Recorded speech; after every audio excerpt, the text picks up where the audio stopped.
Hello, അപ്പം ഞങ്ങളുടെ ഇന്നത്തെ ഞായറാഴ്ച എന്ന് പറയുന്നത് പോകുന്നതിന് കുറച്ചൊരു പ്രത്യേകത എന്നൊന്നും പറയാനൊന്നുമില്ല. ഞാനിപ്പോൾ ഹിമാചൽ പ്രദേശിലെ ആർമി ക്വാർട്ടേഴ്സിൽ ഇവിടെ താമസിക്കാൻ തുടങ്ങിയിട്ട് ഏകദേശം 4 മാസത്തോളമായി. ആ 4 മാസത്തിനിടയിൽ നമ്മൾ ഔട്ട് പാസ് പോകുമ്പോഴും വരുമ്പോഴൊക്കെ ഈ സ്റ്റേഷൻ്റെ ഉള്ളിൽ തന്നെ ഗേറ്റിൻ്റെ സൈഡിലായിട്ട് ഒരു സാറിൻ്റെ ഫോട്ടോ എപ്പോഴും കാണാറുണ്ടായിരുന്നു. അപ്പോൾ ഞാൻ ഇടയ്ക്കിടെ ഹസ്ബൻഡിൻ്റെ അടുത്ത് ചോദിക്കാറുണ്ട്, സാർ എങ്ങനെയാണ് ഡെത്ത് ആയതെന്നൊക്കെ ഒരുപാട് തവണ ഞാൻ ചോദിച്ചിട്ടുണ്ട്. അന്നപ്പോൾ അവൻ പറയും, അത് ഒരു സ്റ്റോറിയാണ്, അത് ഞാൻ നിനക്ക് പിന്നീട് പറഞ്ഞുതരാം എന്നൊക്കെ പറഞ്ഞ ആൾ അങ്ങനെ പറഞ്ഞു തന്നിട്ടില്ലായിരുന്നു. ഞാനാണെങ്കിൽ ഈ ചോദിച്ച കാര്യം വീണ്ടും വീണ്ടും ചോദിച്ച് വെറുപ്പിക്കും.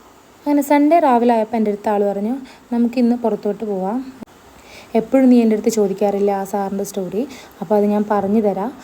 അത് മാത്രമല്ല, ആ സാറിൻ്റെ ഓർമ്മയ്ക്ക് വേണ്ടിയിട്ടൊരു പ്രതിമയും അതേപോലെ തന്നെ ഒരു വലിയ പാർക്ക് തന്നെ ഉണ്ട്, അവിടെ ഞാൻ കാണിച്ചു തരാം എന്നൊക്കെ പറഞ്ഞിട്ടാണ് പോയത്. അങ്ങനെ ഞങ്ങൾ ഏകദേശം ഉച്ചയ്ക്ക് 1 മണി ആയും കൊണ്ട് നമ്മൾ ചോറൊക്കെ കഴിച്ചതിന് ശേഷമാണ് പോയത്.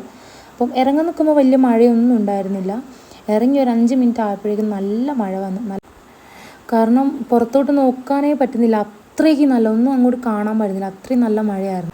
അപ്പം തന്നെ എൻ്റെ പട്ടാളക്കാരൻ പറയാൻ തുടങ്ങി, അവിടെ പോവൽ നടക്കുമെന്നറിയില്ല, കാരണം അവിടെ എത്തിക്കഴിഞ്ഞാൽ ഒരുപാട് നടക്കാനുണ്ട്, അപ്പോൾ മഴ ആകുമ്പോൾ പറ്റത്തില്ല, പിന്നെ അങ്ങനെയാണെന്ന് ഒരുപാട് പറഞ്ഞു. പിന്നെ കുഴപ്പമില്ല, പിന്നെ 5 മിനിറ്റ് വണ്ടി ഓടി കഴിഞ്ഞപ്പോഴേക്കും മഴ കുറച്ചൊന്ന് കുറഞ്ഞു.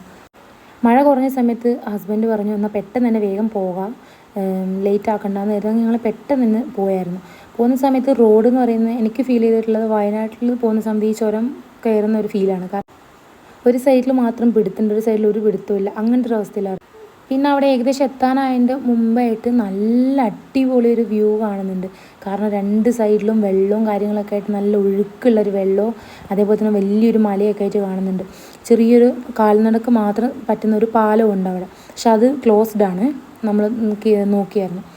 അങ്ങനെ നമ്മൾ വീണ്ടും അങ്ങോട്ടേക്ക് ചെന്നു. അവിടെ ഏകദേശം അവിടെ എത്തിയ സമയത്ത് 2 സൈഡിലും നല്ല വെള്ളച്ചാട്ടമാണ്, നല്ല രസമുണ്ട് കാണാൻ. എനിക്ക് തോന്നുന്നു ഏകദേശം എല്ലാവർക്കും കണ്ടാൽ പെട്ടെന്ന് തന്നെ ഇഷ്ടപ്പെടും, ആ ഒരു രീതിയിലായിരുന്നു.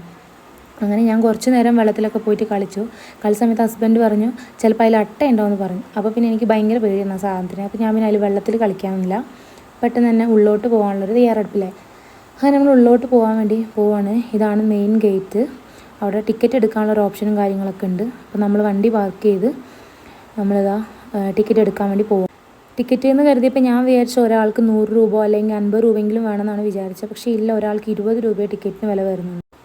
പിന്നെ കുഞ്ഞുങ്ങൾക്കും ഞങ്ങൾ ടിക്കറ്റ് എടുത്തിട്ടുണ്ടായിരുന്നു, 2 ആൾക്കും കൂടെ ഒരു ടിക്കറ്റ്, അങ്ങനെയാണ് അവർ വാങ്ങിച്ചത്, അതായത് 20 രൂപ.